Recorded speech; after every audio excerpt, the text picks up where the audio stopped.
discuss evidence. That's a particularly useful move to avoid mentioning the evidence if you're going to present a case that's hard to defend. Maybe if you just tell someone what you think, they'll take your word for it.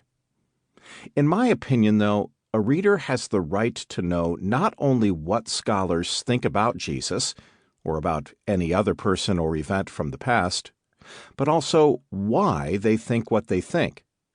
That is, readers have the right to know what the evidence is. I think that the process of understanding history is analogous to taking a long trip by car. If you know your driver well, you can simply say, "Take me to Pensacola," and assume that when you are there, he'll let you know. If your driver is a complete stranger, though, you're probably better off getting a map and figuring out the route yourself just in case. The scholars who write books about Jesus are probably strangers to you. If they are going to take you on a trip through history, you have the right to know which map they've decided to use and which route they've opted to follow. The reality is that a lot of drivers along this particular road take shortcuts that end up going nowhere, and others find themselves revving their engines, for effect, in dead ends. More commonly, they end up in California when you wanted to go to Florida.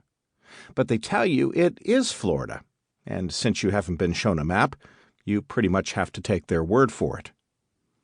For this book, I want not only to state my views of the historical Jesus, but also to show why they are my views.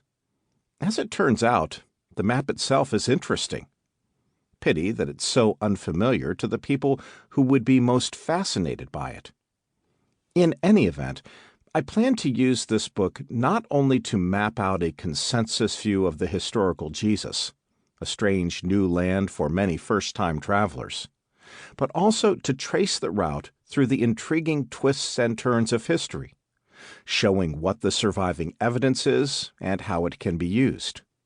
Anyone who doesn't like where the journey takes us will, therefore, be able to retrace his or her steps, figure out where I've gone astray, and take a different path that leads elsewhere. For all those who stay with me to the point of destination, both those who decide to stay there and those who choose to explore some other routes, I'd like to say that I'm glad you're along for the ride and hope you enjoy the trip. Let me end these brief prefatory remarks by acknowledging some of my debts. I'd like to thank my editor at Oxford University Press, Robert Miller, who urged me to take on this project and guided me along the way with uncommon skill. Once it was finished, I asked several people to read the manuscript and found their comments enormously helpful. First was my incisive graduate student at the University of North Carolina at Chapel Hill, Diane Woodell, one of the few people on the face of the planet who actually seems busier than me.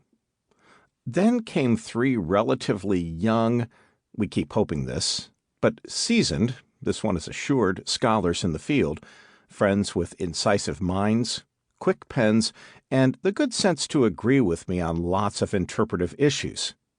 Dale Allison of Pittsburgh Theological Seminary, a prolific and learned scholar, Susan Garrett of Louisville Theological Seminary, one of the most sensible exegetes in the business, and Dale Martin of Duke University, the smartest New Testament scholar I know.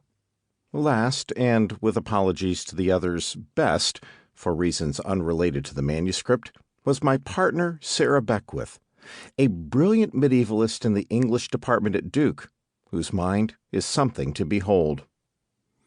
I am dedicating this book to Kelly and Derek, my kids, so different from one another, and luckily for them, from me, yet both so terrific and so much a part of who I am.